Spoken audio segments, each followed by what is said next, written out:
Welcome back. Today's technique is for anyone who uses AI to help with analysis, planning, or decisions. It is called chain of thought prompting, and it changes not just what the AI says, but how it thinks through the problem. Let me show you.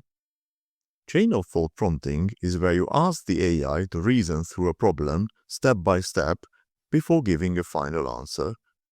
You want to see the logic, not just the conclusion. A company has 40 employees.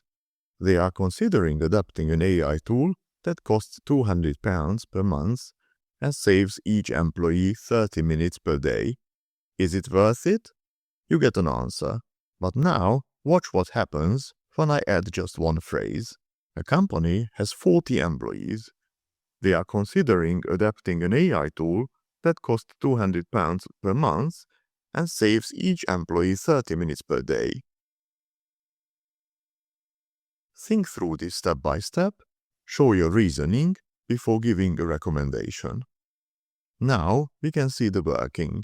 We can verify the logic, spot any assumptions, and have a much more reliable basis for making a real decision.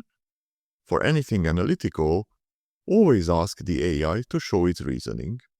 Think through this step by step. That is all it takes. 6 words that completely change the quality of the answer you get back. Next video, format control. Same information, completely different shapes. Why it matters more than most people realize. I'm Oliver from Gooseberry AI. See you in the next one.